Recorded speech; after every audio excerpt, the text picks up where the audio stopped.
Join us today as we discover how AI is changing the music business. Hello, everyone. Today, we will be discussing the topic of artificial intelligence, or AI, and its impact on the music industry. I'm Monique Kelley, and this is Music Day, a verified hit, where we discuss trends and issues in the Black music business. Unapologetic conversations that we hope will educate and inspire those listening. You can listen to Music Day on iHeartRadio, Apple Music, Spotify, Amazon Music, or where you get your podcast. Now, if you don't know, today you're going to learn a lot about AI and how it's changing the music business. AI is rapidly transforming the way we do business, and we're here to explore who gets credit, consent, and compensation when it comes to AI-generated music.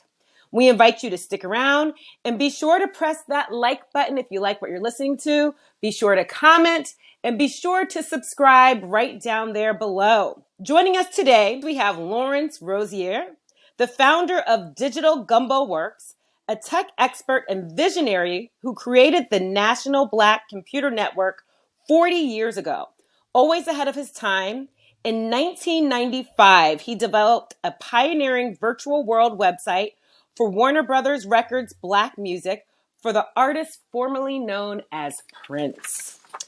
We also have Sierra Imari, founder of the Gen Z Exec, a digital platform that empowers young creatives to thrive, where she helps spearhead their tech implementation strategy. And finally, we have Herb Trawick, the creator, executive producer, and co-host of the hot internet show Pensado's Place, a music veteran with vast experience as an artist, manager, label executive, Broadway producer, author, talent scout, and advisor. Woo! Welcome to Music Day, everyone. I'm so excited about this conversation. Now, I just want to make sure I'm explaining this correctly for those who don't know what AI is. It's like having a brain inside a computer or your smartphone. Just like our brains help us think and make decisions, hopefully, AI helps computers do the same thing, but it does it in seconds instead of hours. It's like having a personal assistant at your fingertips. For instance, AI can make music, it can listen to different songs and learn what makes them sound good. Then it can use that knowledge to create new songs that sound similar or completely different. However, AI can only learn from what it's been trained to do and can sometimes make mistakes. It's still a new technology, but it's growing fast and could change the world in many ways. Laurence, did I explain that right?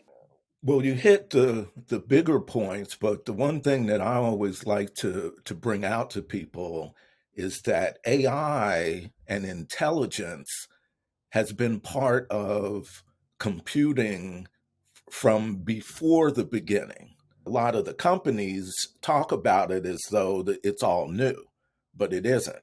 And the reason why that context is really important is because we're only hearing about half of it. We're hearing about the language models, the ability for the computer to converse, which is very important and very powerful. But the computer has to learn how to have reasoning and knowledge and context to be like a human, because this Chat GPT is just off the chain. Chat GPT 4 is scary good, is what people are saying, that the things that it's doing are not going to be manageable.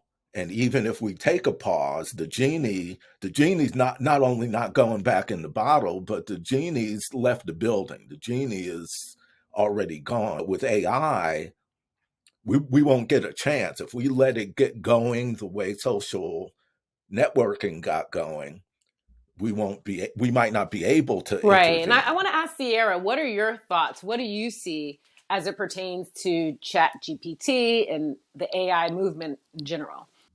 Absolutely. One, thank you guys so much for having me. I'm so excited. I'm like trying not to nerd out all the way. We like But nerding when it out. comes to, I love that. I mean, from ChatGPT standpoint, I actually just did an event with Microsoft where I actually had a conversation with the principal software engineer, who also happens to be a Black woman, which is absolutely incredible, about ChatGPT and those that, have a bit of concerns, which is completely understandable. For me, I totally understand, and I would hope people to know, especially creatives and creative professionals, that there's different types of AI. Just the most popular right now is the generative AI. So when you put or you prompt engineer, where you're putting a specific prompt in order for it to output something out, that's the most popular at the moment. Um, I'm more I look at things from the lens of duality. So I'm a little bit more on the optimistic side, although I do acknowledge, there are genuine concerns and there should be regulation to a certain degree so it doesn't get too out of hand, because it is a very extremely powerful tool. But for me, I think creatives, especially those that are independent or super young, they don't have capital to fund certain projects or to pay out a team, or having creative block, could really utilize this technology to their advantage, especially when it comes to, for example, an artist or songwriter who may not have the connections in the music industry in order to get a photographer to take their pictures, or may not necessarily have the budget but can utilize a generative AI tool like Adobe's new AI tool, Adobe Firefly, or ChatGPT, or Dolly, for example, or Stable Diffusion, or Midjourney, all of these tools in creative professions in order to complement their creative process rather than like competing with it. Okay, that's great. That's really interesting perspective as well. And of course, last but not least, Herb, what are your thoughts on the AI movement in GPT? Many. I'll try to be concise with what they are. I'm always struck that we are particularly, whether you like it or not, but particularly people in the creative space, we're in a constant technological evolution. It changes all the time. So you're going to have two forces at play.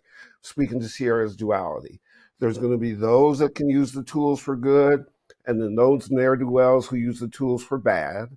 And so you have to decide where you're going to be and how you're going to do it. So the downside, yeah, we're not designed. Our brains are not designed to encapsulate an algorithm. We can't outdo an algorithm, but that doesn't mean that we can't use algorithms and things like artificial learning, machine learning, artificial intelligence to our benefit. In the music business, artificial intelligence has been used probably for the last 20 years. When I was a record executive, whatever, if you use a plugin, you're using artificial intelligence. If you do, we can get part of what Laurence was talking about earlier in terms of not the whole story is because as these got better, the AI could then be inserted into what we do, and all of a sudden we were using it and not knowing we were being using it, and sometimes we were being used and didn't know it. That's what TikTok. So as we sit in this environment, and in my particular show, we're 12 years now of interviewing people in over 200 countries. We reach about 200 countries. I've seen an evolution of technologists. So when we spoke at Google 8 years ago, they considered music people tech workers because of their left brain, right brain ability. And so when I speak to people, I say, don't limit yourself. So this creativity that we have, this left brain, right brain thing that we do to create, we're going to have tools where we have to administrate those tools, where we have to try to control it. And I would say to Laurence's point, sometimes these things are already out of control.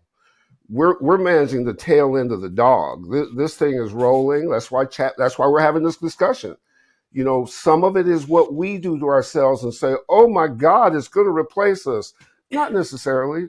We have been going to be replaced a whole bunch. And let me just say this as a Black man. Us being replaced goes with our DNA. We're still here. We're still here. We're still doing what we need to do. So I'm saying this. If you're lucky enough to be a tech worker, if you're lucky enough to be somebody who has the privilege of being a steward of pop culture, you're going to deal with technology. You got people like Sierra and Laurence who actually speak to principals. I get to speak to principals, and then our job is to pay it forward, make sure we educate people as much as we can, and we get in the fight and move it forward. Okay, now let's dive in a little bit deeper into that, because with Warner Brothers Music, they let about 270 people go. Jobs predicted to be lost by 2030 by AI text generators coming for white collar jobs in arts and knowledge based jobs. 40 to 50% of jobs are forecasted to be lost. Will the increase in job loss accelerate universal income? I'll give that question to Sierra first. I was about to say, can I please answer this question? Yeah, I saw you. I love it. I mean, I literally just had this conversation with some of the ladies at Microsoft the other day about the same thing, right? You know, a lot of them are college students. A lot of them are trying to get new jobs right into the workforce, even myself, right? I just graduated college in December 2021. So this is very, very early, especially from, thank you, from an economic standpoint. But I would say this, I think it would be naive to not acknowledge that, yes, there will be certain jobs that will be lost, right? Like, that's kind of where everyone is. I think everyone's on the same page with that. But again, on the flip side, considering duality, I would hope that anyone that's listening or comes across this podcast to understand that you have to kind of let certain things go in order to make way for the new. I had a conversation about, you know, are you still the same person that you were before COVID, right? In the pandemic? No, no one is. And so with that mindset, we have to consider that no industry is going to be the same. No business is going to be the same. Society isn't going to be the same. This was a global pandemic that changed everything, that really kind of made everything technology wise kind of go light speed like that. I would also say, I'm also, again, nerding out. Considering history and historical context, we're kind of in a similar stance of where we are in the Industrial Revolution, right? You had people at that time who maybe were riding horses. They didn't have cars. Maybe they had lantern holders in the middle of the night that had these candles, you know, and they didn't have light bulbs or street lamps. And so although those jobs were lost, or even in the context of entertainment, you know, in the early days of silent movies, they had local musicians play the audio. And then, you know, when they transition into recorded music, unfortunately, those people, you know, they did lose their jobs, but there were so many more other opportunities in an evolutionary standpoint that were created. And so for me, it's like, yes, you know, people unfortunately will lose their jobs, but if they are paying attention and not just for like seeing stuff on Twitter, or on TikTok or Instagram, but really going out of their way to really understand where we're going, they can honestly create this opportunity for themselves and create new jobs because they haven't been created yet. So yes, it's very scary of the unknown. I totally acknowledge that. But I think, again, the unknown doesn't have to be scary depending upon your mindset. And Laurence, I want to get you to kind of expand on this too. How do we take advantage of this, and how should people be preparing themselves for the new AI economy? Well, you know, I think those are some very good points that Sierra pointed out. And I mean, I've been doing tech all my life. So, like, at some levels, I haven't changed. You know, I haven't aged. I was on the cutting edge with satellite technology 45 years ago. So I've seen these transformations. What I haven't seen is the pace that we're on, and that's making it different. And so it's in this round, it isn't only about the transformation of the nature of work, but it's also about the nature of human existence. So things like universal basic income, yeah, that's going to become part of this at some point in the next 10 years. We're going to start to be at a place where things that we had to do before, machines are going to be doing. And so what are people going to do? Well, they're going to have this great opportunity. Perhaps one of the biggest opportunities for people in the village, as I say, in our group, is to understand that we're not in a situation trying to only catch up.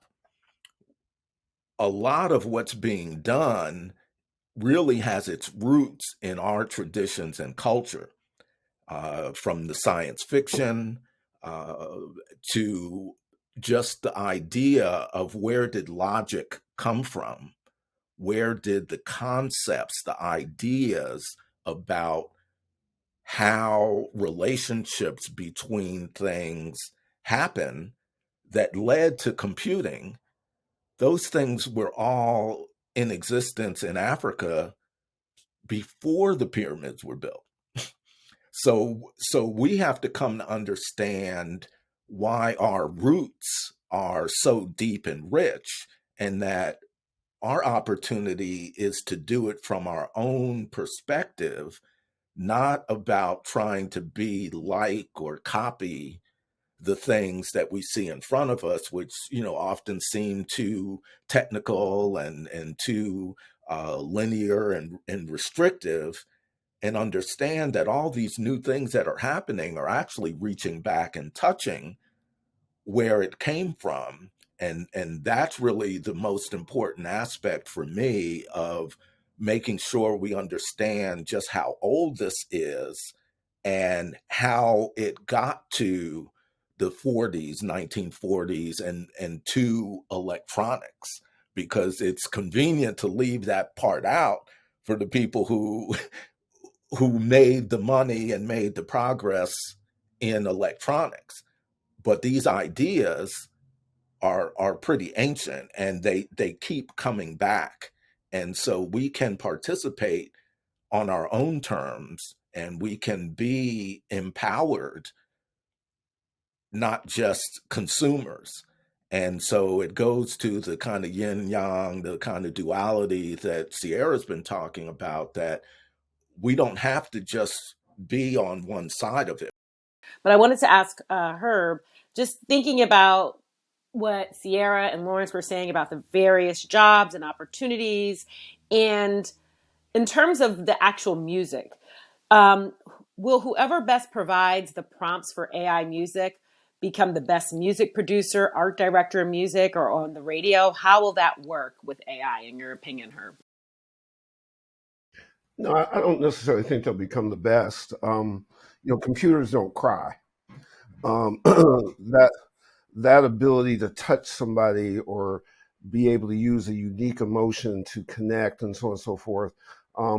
There'll be copies of that. There'll be things that can do that. We're talking about AI and can they deal with context and understanding kinds of things. But I also think that there's always room for the humanity of what we do to come through in where depends on how you exhibit it. I agree that history and underpinning and knowing where we're coming from is always important. And we also need to be fostering moving forward. How do you teach people about this? How do you take the fear out of this?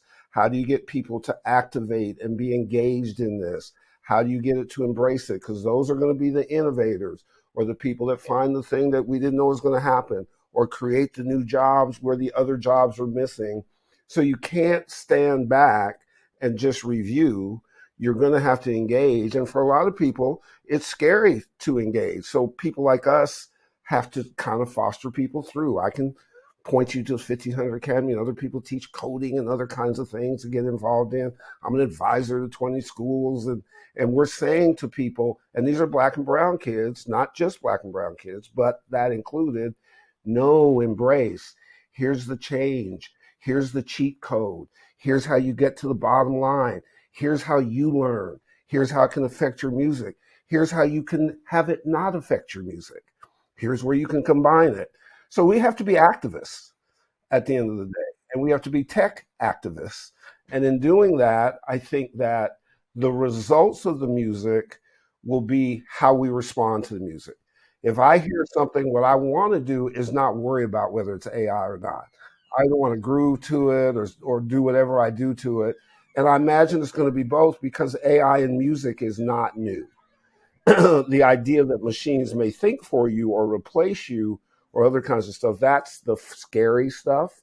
And that's the things that people are responding to now. So I'm more optimistic than pessimistic, but I realize that I can't be a negative Nelly and just look over my shoulder and be ignorant about it. We have to bring this. Kids will innovate. It'll be comfortable with them. And then we'll find breakthroughs that allow us to manage the process.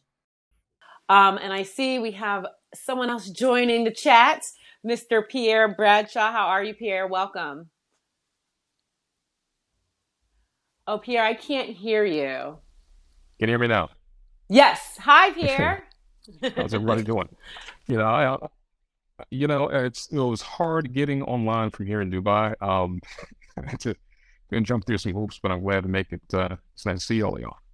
We're glad to have you here, and I just want to give the audience a little bit about your background, Pierre. Pierre Bradshaw is a trailblazing entrepreneur in the music and technology industries with over 30 years of experience, who is widely recognized as the first digital nomad. He founded Amplify, an AI-powered marketing and monetization app for podcasters, musicians, and influencers with the aim of revolutionizing content promotion and monetization. So welcome, Pierre. So glad to have you here. Thank you. Thank you. We've been having a great, lively conversation on AI. So you've had an impressive career, which began at the age of 13 in radio and included being the youngest major market music producer in history at WBLS in New York. That was one of my favorite radio stations. Nice. Working in A&R and radio promotion at various major labels and owning music publishing, producer management, and national arena tour production companies. Warner Music Group announced plans, we were just talking about this, to fire 270 employees to make room and adjustments for new tech and artist services. The WMG head came from YouTube and is seeking ways to further monetize music, including the use of AI music, he says is quote unquote undervalued. What tech or AI services do you see labels using, Pierre? You know, we've already seen a little taste of what they're going to do with the AI generated rapper that they had out. I forget his name, but we all saw it. It was really good. It was really, really, really, really good. Like it's, as far as, trendy rap goes, it doesn't get too much better, to be honest. The stuff that they're going to use to do this aren't necessarily off the shelf, creations. Most of the major AI companies offer things called APIs, which allow you to take their power and use it for your own. Like we've seen the Koreans do. The Koreans have had, top 10 hits created from AI already. And that wave is not stopping. K-pop is about to get turned upside down, which actually is the canary in the coal mine. Watching what happens with them is going to determine what happens with us, right? And they're basically about a year and a half, maybe 2, ahead of us in development.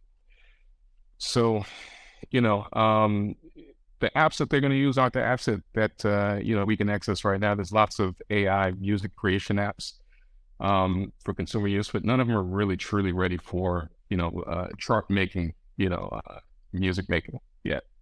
Some of the voices that you've heard, I think everybody saw the voice going around of Eminem. David Guetta had Eminem saying some lines during one of his concerts.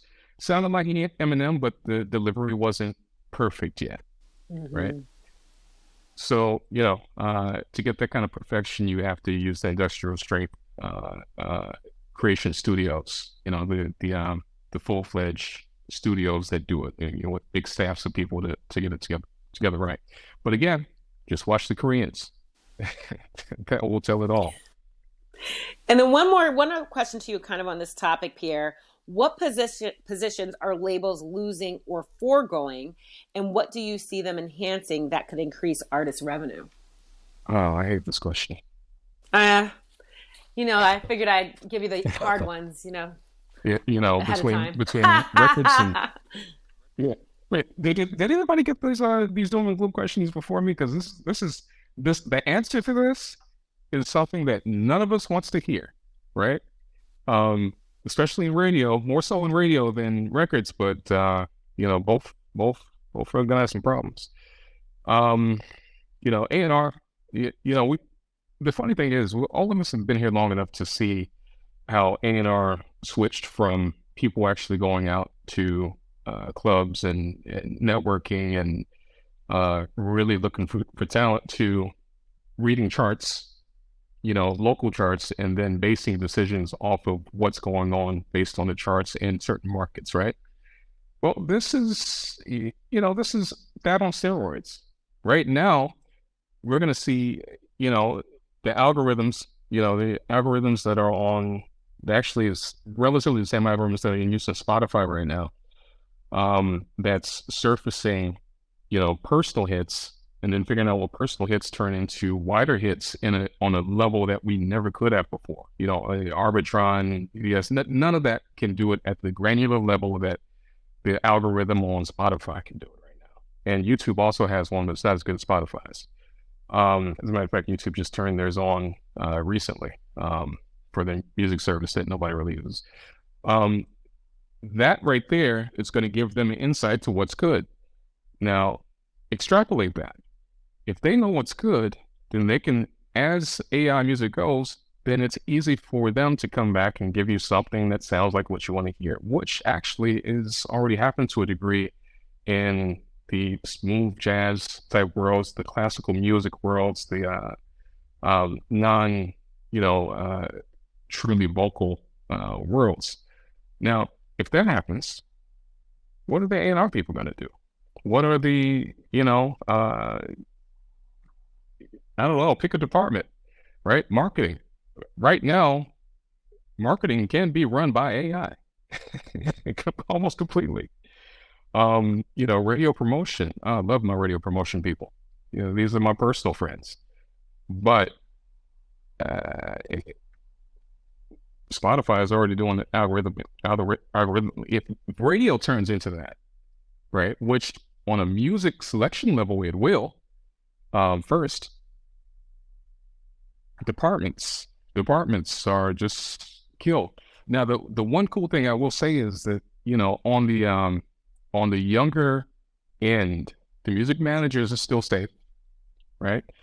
As we've seen lately, the music managers have hired, radio promo people to work closer with artists at the ground level and whatnot. That's going to continue. I actually just had a conversation with my guy Tony over there at Scooter Braun's company about this recently. The work that they're doing directly with the artists is the same thing that major departments were doing. That's going to continue to a degree, but the major departments at the labels are just got to go strictly to what they are on the publisher side, and that's cutting checks. Good point. And Sierra, in your view, what role could AI play in improving the distribution and marketing of music? What a lovely question. Oh my goodness. I love these. Also considering the fact that I work at Love Renaissance Records in our marketing and creative department, I think this question is very on brand. Honestly, I would even use it for an example, right? Again, I'm a little more on the optimistic side. I understand the duality of AI and its impact and what it can do, but I think, again, there's a lot of creatives that could really utilize it to their benefit, especially this early. So for example, I think how it's going to affect the distribution of music. I think we still have a little more time, and also keep in mind that AI time frame is much different than like regular time frame. So a week in the AI space is like 7 to 8 months, right? Like things happen so quickly and things happen so fast that you kind of have to have a certain level of mental capacity to kind of keep up with certain things. But for example, there's a platform that, and please, like whoever is listening, if they know the platform, I'm mispronouncing it, I'm so sorry. I believe it's Tomi or Tome or Tome. And it's utilizing it in story generating. So I even utilized it as an example in one of my TikToks that I utilize as a platform to educate creatives on AI. I asked one of my coworkers, hey, like give me something super random that you would want a pitch deck on, just to see what it would do, right? This was the first time I saw it. And he was like, how would I be able to market sports athletes and branding and marketing and what that would be.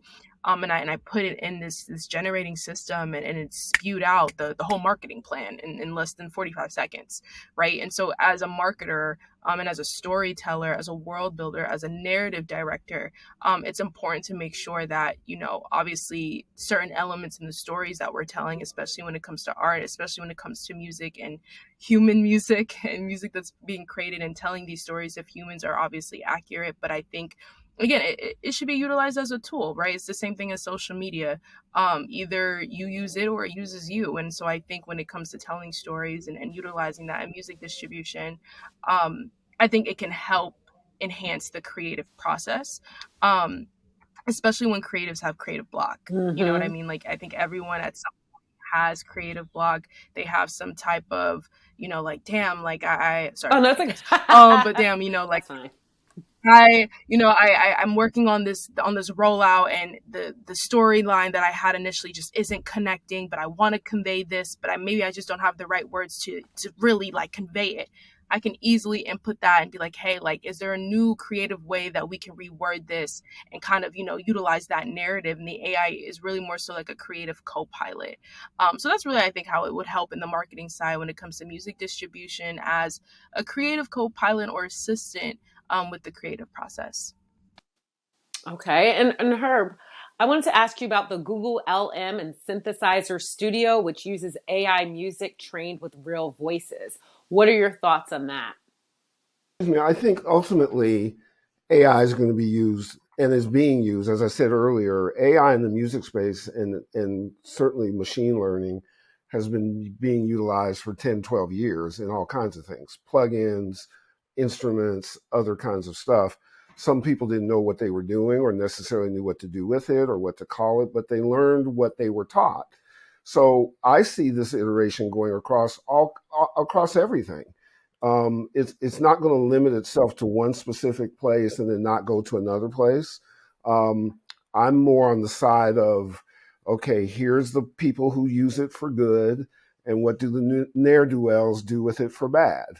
And whether it's cutting corners or what happens with money, or there's all kinds of things that go beyond the creation of music when you're talking about algorithms or artificial intelligence dealing with, can you give context to something? Can it think for you? Can it do those other kinds of things? Well, if you have bad intentions, and I'm not trying to be scary, I'm just saying, if I accept the fact that I can't limit where it's going to go, then I can prepare myself for it maybe being everywhere and then know what to do with it. And I think, again, people like us, what I call tech activists, have to teach this and show it to other people and make them aware and be a font of information. So whatever that studio is going to do, there's going to be another studio tomorrow, and there's another, and then there's all the things that we don't know about that are going on everywhere, all over the world, constantly. You can't control evolution. We are in it, and it is evolving as we sit here. By the time we started this podcast and Pierre got on, some shit changed all over the world really fast, right? That's that short week that Sierra was talking about. It's constantly moving. I know from our perspective, if I have a guest on and we talk about this particular plugin, by the next week, I'll have a competing company that's got a different plugin that does better because they use artificial intelligence to make it better. It's literally that fast. And Laurence, thank you for that too. And Laurence, what happens when AI produces all the art? What happens when you as consumers can't distinguish between human art and AI? Yeah, that's a really, really critical question, and I think tying into some of what everyone has been saying, because we have people who have pieces of knowledge that are critical in this process. The thing that I try to underline is that almost always part of the answer to and the solution to anything that you see in front of you is to figure out whether you know someone who is making the tool. So it's one thing to try to decide, well, they have this new AI, but you want to be they.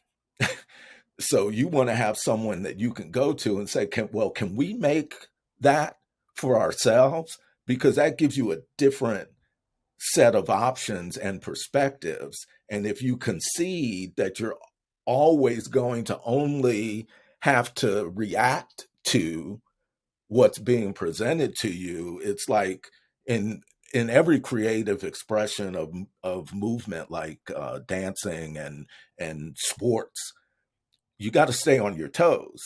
You don't want to be always back and reacting to something that's being handed to you. So when it comes to being able to distinguish, for example, like I've been doing these conversations with the different language models and asking them questions about music and creativity. I'm going to publish some of these because it's really interesting to see the different approaches that, say, Google Bard and Chat GPT are taking with regard to creativity.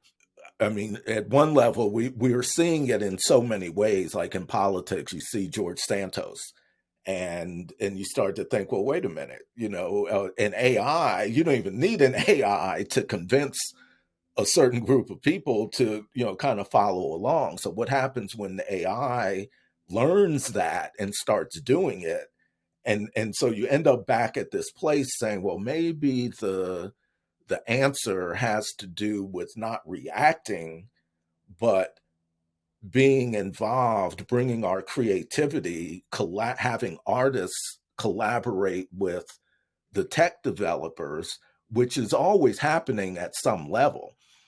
But we haven't been involved as much as we could have been. And then part of that is that we still don't have a big enough resource of people graduating with STEM degrees, and that's a problem.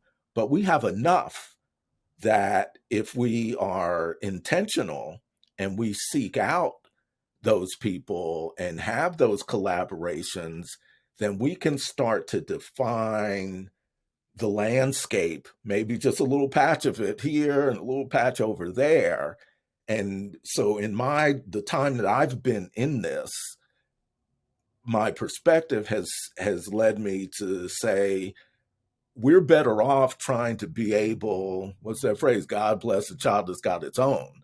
So let's, rather than have Stevie Wonder show Ray Kurzweil what he needs, and then Ray Kurzweil goes, oh yeah, that's great, and I can innovate off of what Stevie is asking me to make for him, or name any electronics oriented musician from from Sun Ra's time all the way up to the present.